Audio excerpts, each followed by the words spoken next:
Berarti Pak, kalau untuk saya ya, istilahnya untuk spiritual Jawa itu kan baru masuk ya.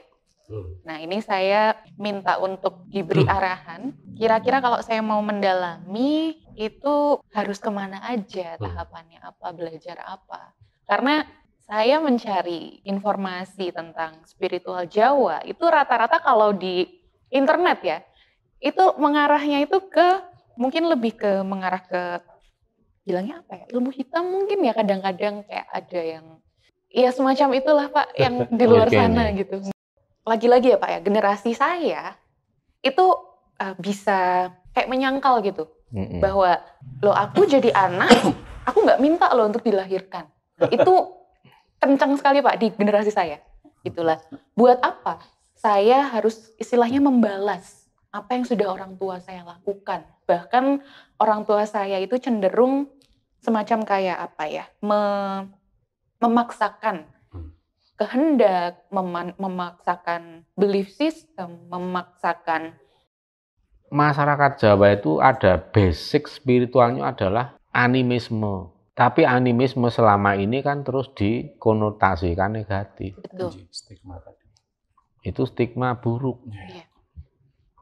Padahal sesungguhnya yang terjadi bukan seperti itu yang didefinisikan jelek itu. Animisme itu kan hubungan dengan leluhur, dengan yang gaib, dengan alam semesta. Pada generasi milenium yang melakukan pemberontakan dengan kalimat seperti itu, saya nggak minta dilahirkan kok. Saya nggak punya hak sepenuhnya untuk nurut apa kata orang tua. Oke, cuman permasalahannya gini, kenapa dari dulu kalau memang kamu nggak mau dilahirkan nggak ngomong?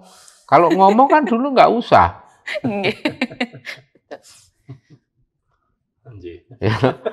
Kan itu kan namanya perdebatan yang sebenarnya konyol. Betul. Ya kita balas dengan konyol, tetapi kan logis. Ya harus cerdas sih jadi orang tua. Tapi sekarang dibalik, nanam rumput, jagungnya tumbuh nggak? Ada yang jagung tumbuh nggak? Kalau nanam rumput? Enggak, kan bijinya beda. Iya, kalau kita nanam rumput, jagung nggak ada yang tumbuh liar kan? Betul. Artinya gini, kalau kita itu hanya mengejar harta, maka yang namanya sugih hati, sugih ilmu nggak akan dapat.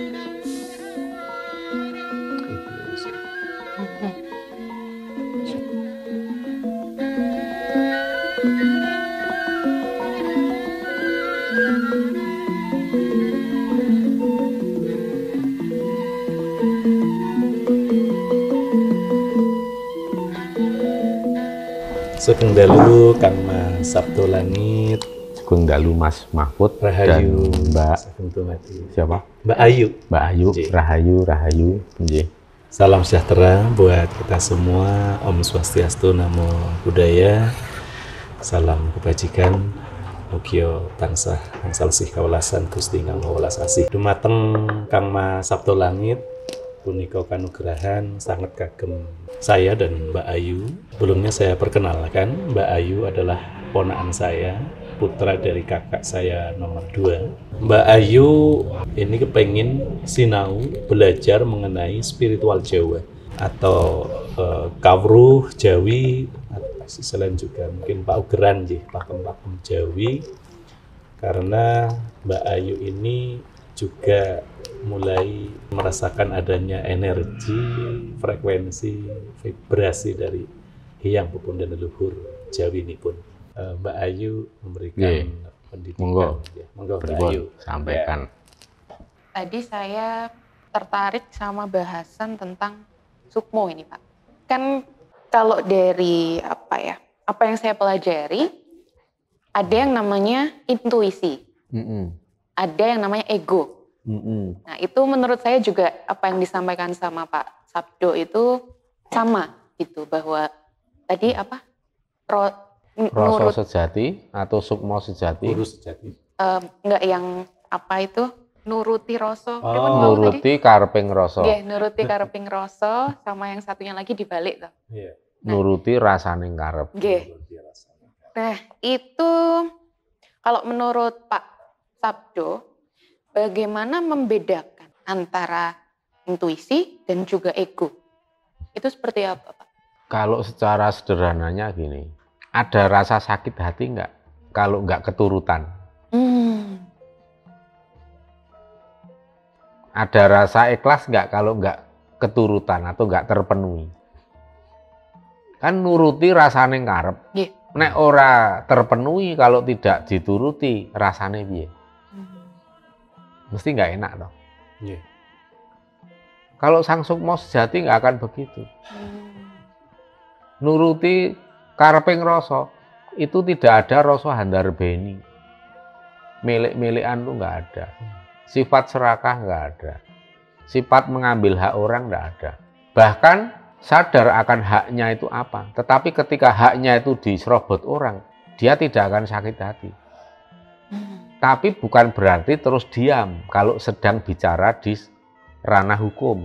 Kalau kita bicara di ranah keadilan, walaupun kita tidak sakit hati, tetapi hukum ya ditegakkan. Kan begitu rasionya. Bukan berarti kok wah menjadi seorang pelaku spiritual, haknya diserobot pun diam, tidak masalah.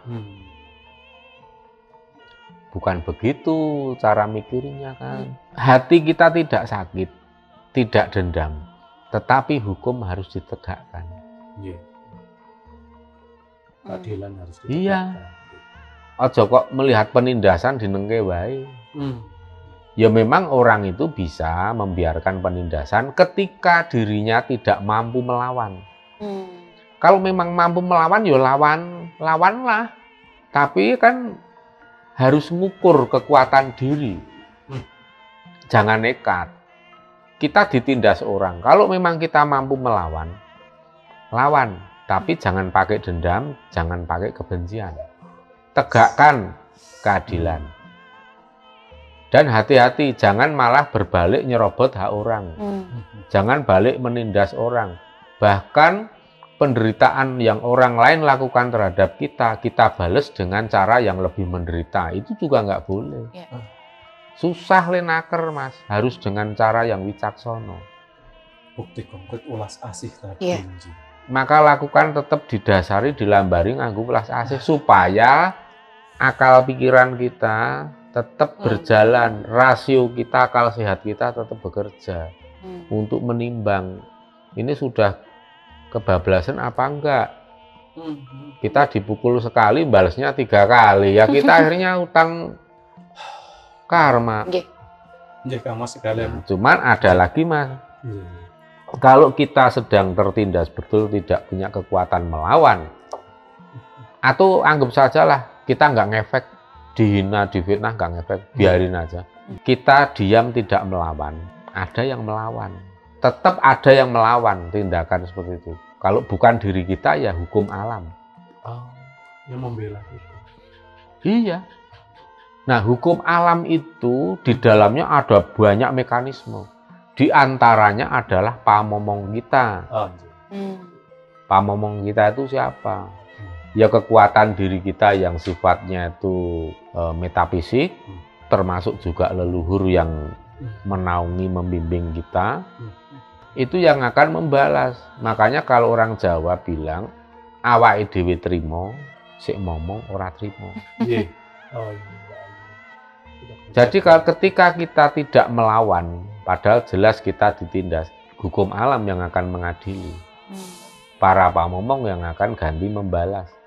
Kalau kita dipukul orang atau ditindas orang, kita balas mukul balik dia, ya sah. Pukul sekali, balas sekali, sah, Mas. Dan dia karmanya berkurang banyak karena sudah langsung kita balas. Pertanggungjawabannya dengan hukum alam sudah berkurang. Makanya kita tinggal milih, biarkan alam semesta yang membalas atau kita. Itu. Kalau hubungannya, kalau ini persoalan yang menyangkut dengan delik hukum, artinya perbuatan yang menimbulkan konsekuensi hukum. Kapan delik hukum terjadi? Ya kan? Ketika delik hukum terjadi itu kan kesalahan orang yang mudah sekali untuk dibuktikan, untuk dijadikan kasus. Itu bisa saja kita melakukan tindakan hukum. Tapi kan banyak penindasan itu yang pelik, yang kadang untuk mencari buktinya susah. Difitnah orang, tetapi kita mau ngambil buktinya susah. Ketika diajukan ke masalah ini, di pelaporan kasus susah, nggak punya bukti. Terus akhirnya kita diam. Nah, di situ nanti mekanisme alam tidak akan membiarkan, tetap akan menjalankan mekanisme pengadilan. Dan ketahuilah bahwa hukum alam tidak pernah menyisakan secuil pun ketidakadilan. Mesti kena. Yes.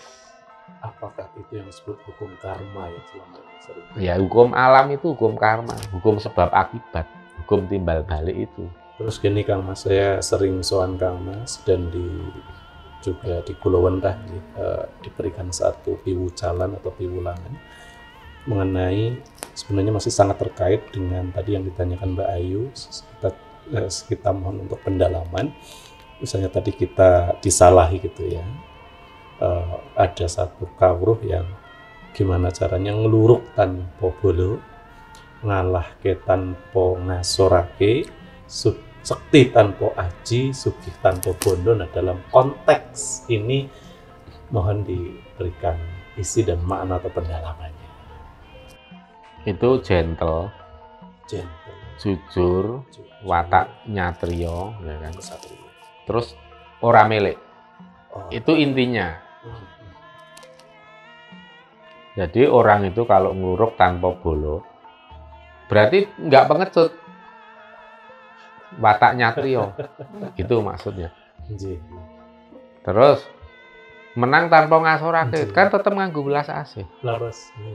Nek wis dikalahke ya wis porsine memang untuk dikalahke, tapi bukan terus habis dikalahke terus dipermalukan, disiksa.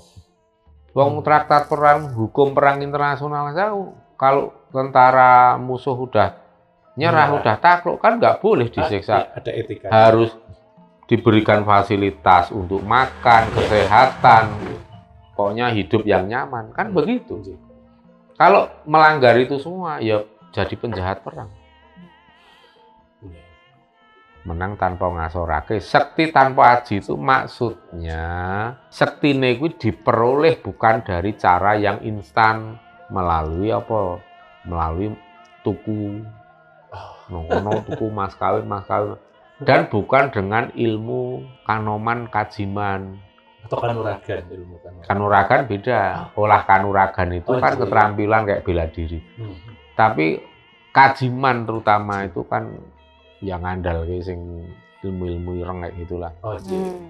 Ya kan. Sakti tanpa aji itu ya maksudnya sektine itu dilakoni karena apa? Memang menjadi wong sing wis duwe level jiwa kang kajawa.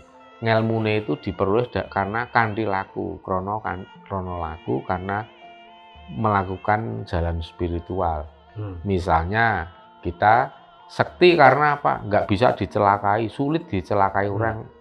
Kita menjadi orang sakti, sulit dicelakai orang karena bukan punya tameng yang sifatnya itu apa ya? Wah, tetapi kita punya pager gaib yang diperoleh karena kita banyak melakukan dharma.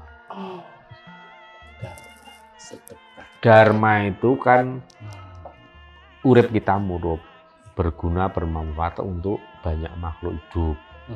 Itu akan membangun seperti halnya itu membangun benteng atau perisai gaib untuk melindungi kita. Sehingga orang itu makin banyak ngamal itu makin sulit dicelakai. Ketika dicelakai orang itu mungkin kena sebentar, tapi habis itu malah melompat ke atas, makin mulia, makin luhur. Yang mencelakai akan terperosok, dan keberuntungan orang yang mencelakai akan pindah ke orang yang dicelakai. Sebel siale orang yang dicelakai akan pindah ke orang yang mencelakai. Itu jenenge sekti tanpa aji. Ya maksude dharma nganggo tindakan nyata ilmu kasekten kuwi nganggo dharma itu tadi. dalam ajaran Islam sedekah jariyah, sedekah bersedekah. Tapi tanpa pilih sih, tanpa ya melihat suku, bangsa, agama. Kalau pamrih untuk kebersihan itu enggak apa-apa kan. Tapi maksudnya gini, kita nggak boleh pilih kasih, itu artinya, karena kalau di dalam belief system yang formal itu ada juga kan yang, kalau memberi sedekah itu ya ke yang satu umat, misalnya. Nah itu udah pilih kasih.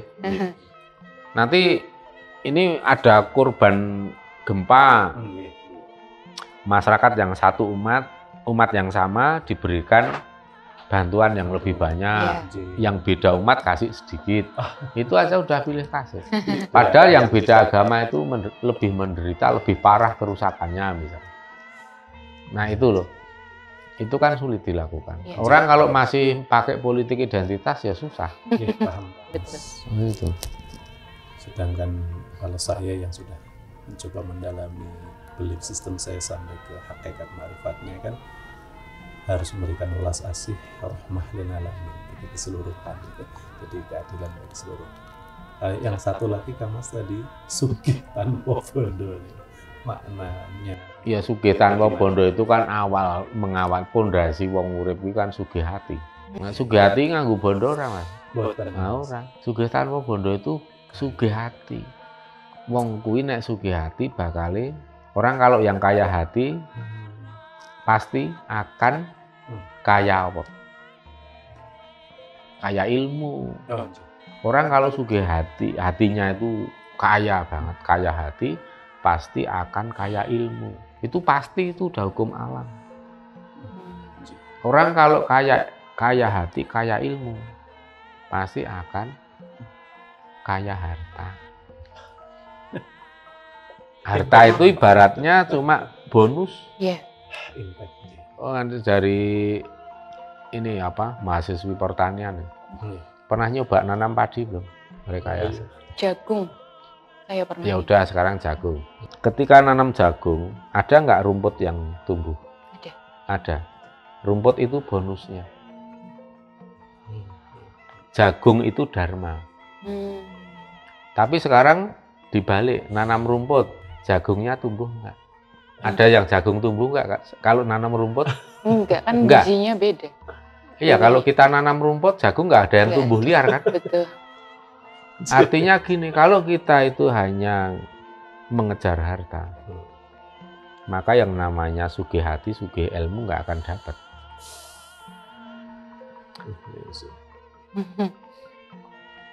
Makanya kalau pengen harta itu, kalau saya ke anak-anak, ya mendasari itu sugih hati supaya sugih ilmu. Nah nanti kalau kamu sugih bondo itu angel bangkrut. Mergone apa? Hartamu itu hanya bonus. Iya.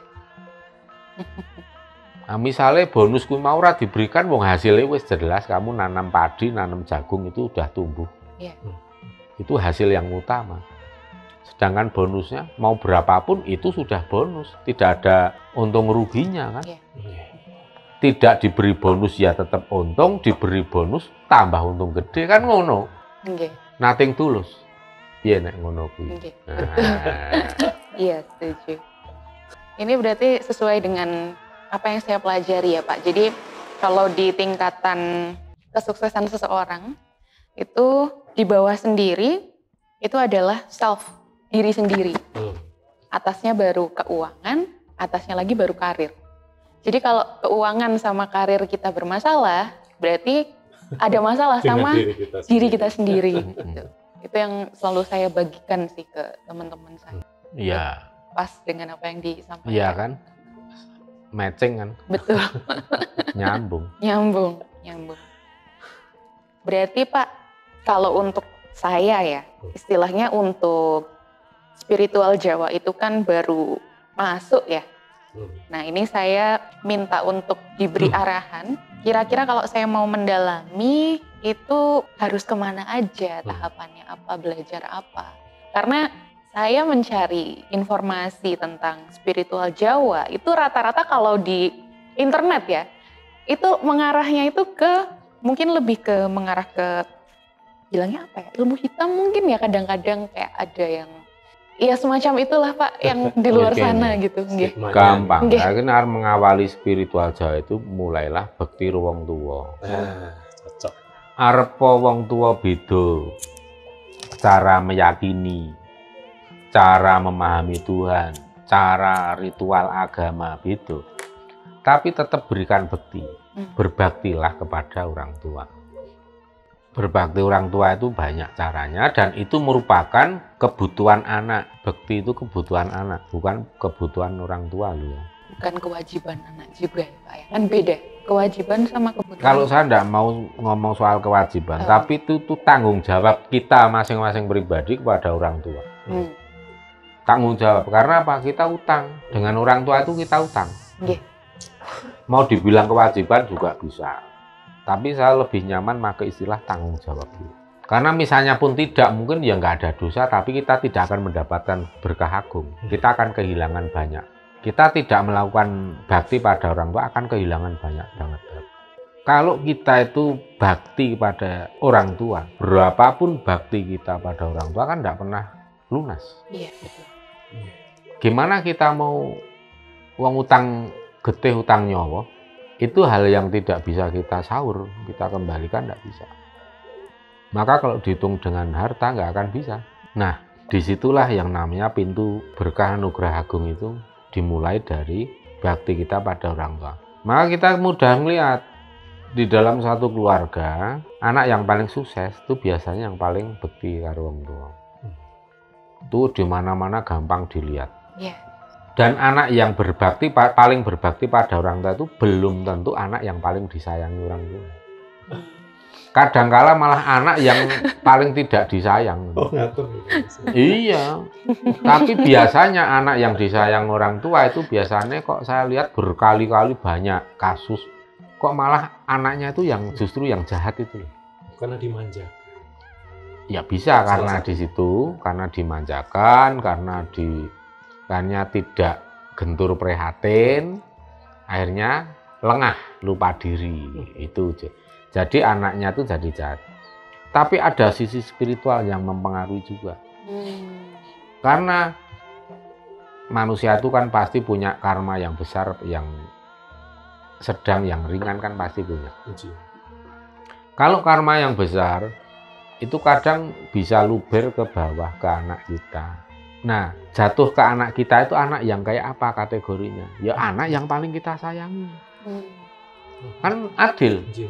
Anak yang paling disayangi, lebih banyak disayangi orang tua, kan itu udah bonus plus dibanding anak yang lain.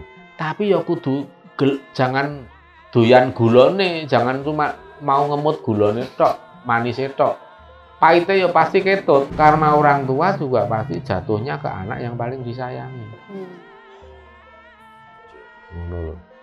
Tapi kalau bakti, ya itu tadi. Walaupun anak yang tidak begitu disayangi orang tua, tapi kalau dirinya bakti, apalagi baktinya tenanan, nyoto orang ming omong ya, orang ming kokean swara nyenasihati wong tuwa, ngelekke aja ngene, aja ning ra tau ngulung itu. Nek saya itu tak sudo, saya nek ngomong ruang tua tak anggap luwih pengalaman urip. Saya apa yang dibutuhkan, apa yang harus saya lakukan, langsung tindakan konkret. Itu namanya bakti yang tidak hanya sebatas mulut.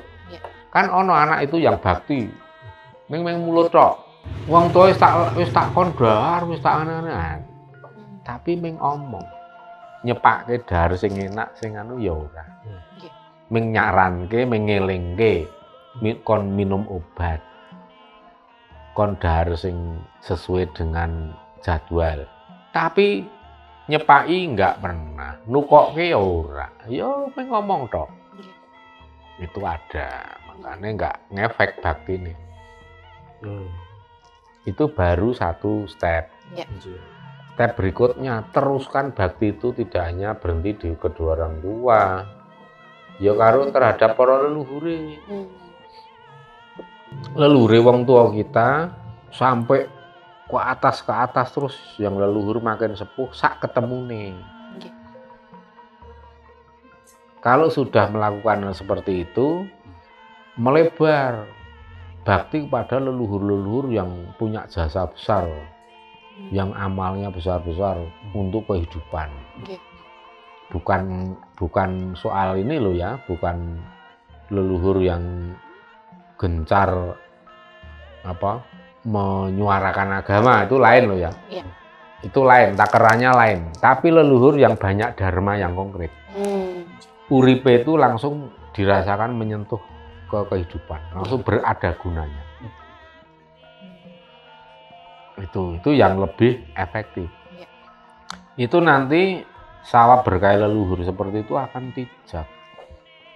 Dan kita kalau marak sowan nyekar itu kan memperkenalkan diri. Ngaturkan sembah pangabekti kula, sembah sungkem kula dumateng eyang sebut kula, sebut nama saya, nama siapa, supaya leluhur tahu nama kita. Dan nanti pasti kan oh ini sing wis tahu marak sowan, senajan to walaupun anak ini bukan keturunanku tapi lebih aku hargai, lebih aku perhatikan daripada keturunan sendiri yang tidak mau tahu. Itu sudah pasti. Karena leluhur memberikan kasih sayang ke orang itu bukan kok dasare iki mergo anak turune. Anak-anak turune yang nggak tahu, yang nggak ngerti itu banyak kok. Ya otomatis leluhur yang memberikan doa restu pengestu memberkati orang-orang yang datang. Walaupun tidak ada hubungan darah. Tuh. Nah, nanti yang dipelajari kemudian bagaimana cara berbakti kita kepada para leluhur. Kalau kita sering memberikan tutorial bagaimana atur pisungsung sesaji pada leluhur, bagaimana membangun interaksi dengan leluhur, itu ada beberapa video. Itu fungsinya itulah entry point. Karena apa? Masyarakat Jawa itu ada basic spiritualnya adalah animisme. Tapi animisme selama ini kan terus dikonotasikan negatif. Betul. Itu stigma buruk. Padahal sesungguhnya yang terjadi bukan seperti itu yang didefinisikan jelek itu. Animisme itu kan hubungan dengan leluhur, dengan yang gaib, dengan alam semesta. Justru kalau saya melihat itu yang tepat banget. Hubungannya tadi diawali dengan bakti, hubungan baik dengan orang tua, walaupun disingkirkan apa dibenci orang tua, yang penting bakti. Wong kuwi tanggung jawab kita. Perkara wong tua mbales piye-piye pun monggo terserah. Tapi kan tanggung jawab kita selesai, gitu kan? Betul. Tanggung jawab kita udah jalan. Gitu. Alam semesta pasti memberkati, walaupun tidak orang tua tidak memberkati, tetapi alam semesta yang akan memberkati. Nah ini Pak ya, kalau dari saya sendiri memang setelah 2019 lalu 2020 pandemi itu memang saya ditarik lagi pulang ke rumah. Jadi betul-betul ngadep orang tua saya. Dari sebelumnya itu kurang lebih 10 tahun setelah saya berkelana. Lalu pulang berapa kali 10 tahun? Aduh bisa dihitung ya Pak ya. Karena 10 kali katakanlah. Iya atau mungkin nggak nyampe. Nggih, mungkin nggih. Karena ya itu, karena saya merasa berbeda gitu dengan orang tua saya dan saya merasa pernah menyakiti mereka gitu. Pernah mengecewakan. Akhirnya saya merasa tidak pantas untuk istilahnya ngadep itu seperti itu. Tapi mulai pandemi itu betul-betul. Tapi mengecewakannya bukan karena melawan. Bukan karena menjahati orang tua. Contohnya misalnya karena nggak lulus tadi. Salah satunya itu. Itu salah satunya. Tapi bukan yang membantah atau apa ya. Lu jare ijazah ki nggo gawe hanya diperlukan oleh bos dan pekerjaan. Bukan malah. Hanya dibutuhkan pekerjaan dan calon mertua. Ijazah. Iya, ngelamar kalau punya ijazah beda. Oh iya ini sarjana beda nilainya. Tapi untuk kerja kan di lapangan itu pengalaman. Betul. Tapi nggak pernah tadi membenci orang tua. Intinya lah. Ya. Itu saya yang selama ini memberikan motivasi. Nah, jadi dari pandemi itu saya betul-betul menghadap orang tua saya mulai mengenal karakter dari masing-masing, dari bapak ibu gitu. Akhirnya saya menyadari bahwa semua keberkatan saya itu diawali dari orang tua saya. Itu saya memahami. Cuma kalau untuk lagi-lagi ya Pak ya, generasi saya itu bisa kayak menyangkal gitu. Bahwa loh aku jadi anak, aku nggak minta loh untuk dilahirkan. Nah, itu kencang sekali Pak di generasi saya. Itulah, buat apa saya harus istilahnya membalas apa yang sudah orang tua saya lakukan. Bahkan orang tua saya itu cenderung semacam kayak apa ya, memaksakan kehendak, memaksakan belief system, memaksakan cita-cita orang tua yang tidak tersampaikan, akhirnya dipaksakan ke anak. Nah itu kuat sekali Pak di generasi saya. Itu seperti apa? Pemberontakan generasi milenial. Iya betul. Tapi itu jadi pertanyaan yang bagus, keren. Memang secara logis iya, anak tidak ada yang minta dilahirkan, tapi lahir minta biyen ya ora ngono. Betul. Saya ini orang tua balik, kalau saya sebagai orang tua ngadepi anak, lah saya ini kowe mbiyen kok ora menolak ketika mau dilahirkan. Ya kan? Pikiranmu itu kan, wong aku nggak minta dilahirkan, memang benar nggak minta. Kalau memang nggak minta, kenapa kamu nggak ngomong dari dulu kalau memang nggak mau dilahirkan? Lah jawab iya. Harusnya diem sih Pak. Ya kan? Enggak. Kalau saya ini sebagai orang tua misalnya, ya gitu aja. Pada generasi milenium yang melakukan pemberontakan dengan kalimat seperti itu, saya nggak minta dilahirkan kok. Saya nggak punya hak sepenuhnya untuk nurut apa kata orang tua. Oke, cuman permasalahannya gini, kenapa dari dulu kalau memang kamu nggak mau dilahirkan nggak ngomong? Kalau ngomong kan dulu nggak usah. Ya, akan itu kan namanya perdebatan yang sebenarnya konyol. Konyol betul. Ya kita balas dengan konyol, tetapi kan logis. Ya harus cerdas sih jadi orang tua.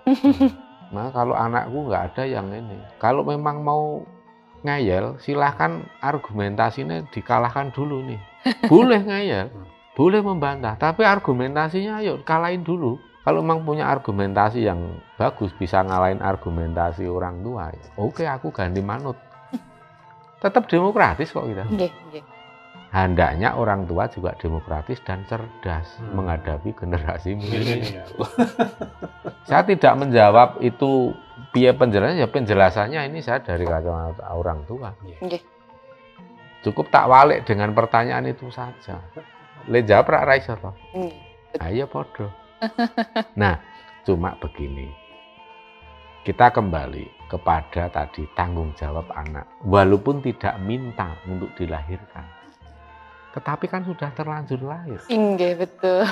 Jadi gini, kamu mau mengelak, menerima untuk dilahirkan. Toh begitu ragamu lahir ke Mercawodo, sudah melekat hukum alam. Kamu hukum alam sudah berlaku sejak janin keluar dari rahim ibu.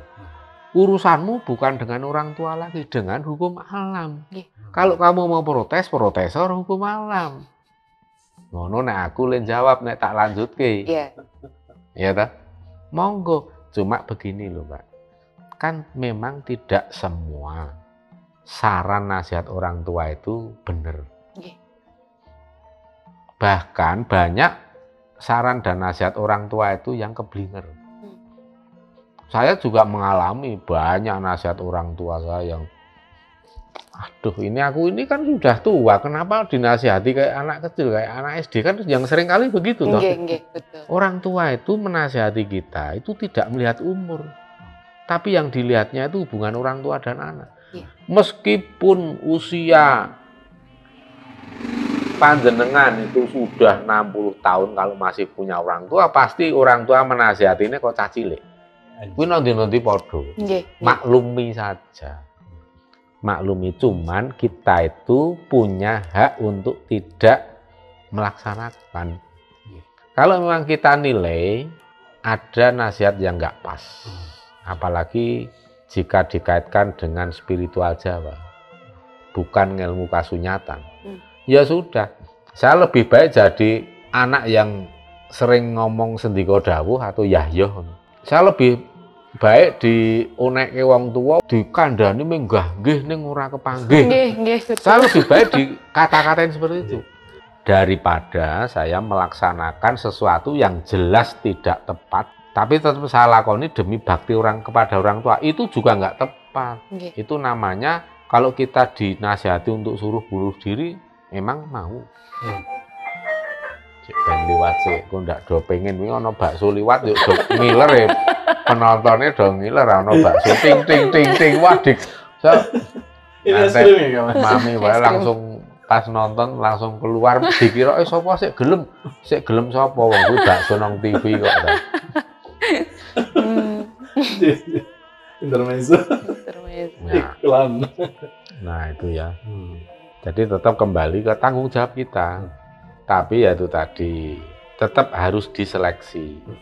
Kalau memang nasihat itu layak untuk kita lakukan dan aplikasikan sesuai dengan belief system yang kita gunakan, ya sudah jalankan. Kalau memang tidak, nggak usah dibantah dengan keras, itu menyakiti hati.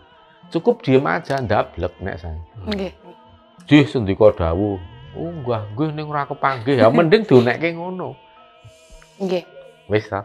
Nggih. Dadi ada rasa ngalah dengan orang tua. Tetap ada rasa welas asih.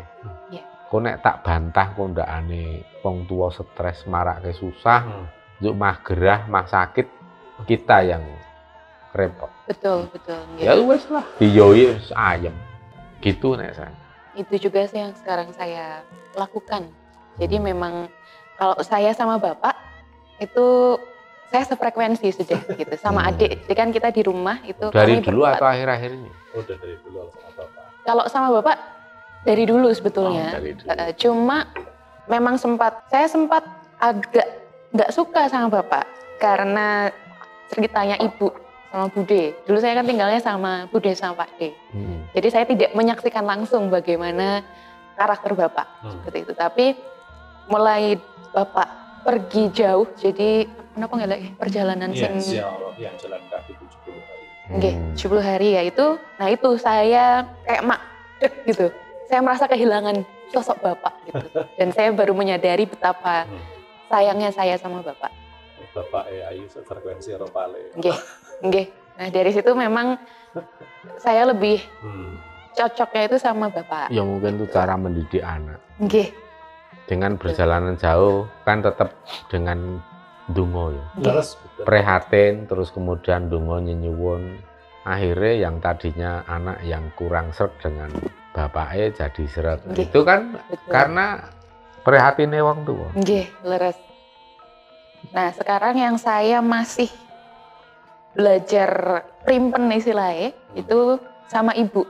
Meskipun saya sudah mulai menemukan celah bagaimana menghadapi ibu. Jadi mungkin karena ada beberapa karakter kami yang mirip gitu, jadi seringnya itu malah bentrokan gitu deh sama ibu. Cuma memang karena rasa sayang saya sama beliau, akhirnya saya sudah mulai aso lah istilahnya gitu. Karena memang saya sama ibu juga terkendala komunikasi kan, karena ibu pendengarannya biasa kayak sama. Seperti itu. Saya dulu ada tip seperti ini yang bisa saya bagi ke generasi milenium ya. Tapi saya bukan ngajari elek, tapi ini tepat dan akurat lah sekiranya kayak gitu. Pernah saya di usia 45 bahkan tuh pernah dinasihati orang tua supaya menjalankan ini ritual agama. Ya pokoknya wajib gitu. Akhirnya mulai kendor itu ketika saya balik, tapi dengan cara yang halus. Nun sewu Bu, dulu ibu di usia saya, apakah sudah melakukan yang seperti sekarang? Rajin banget ritual agama. Itu kan dilakukan setelah sepuh. Sedangkan saya belum sepuh. Mungkin nanti kalau saya seusia ibu juga mungkin malah lebih kenceng. Okay. Ya biarkanlah semua berproses. Toh dulu ibu juga nggak dipaksa-paksa sama eyang.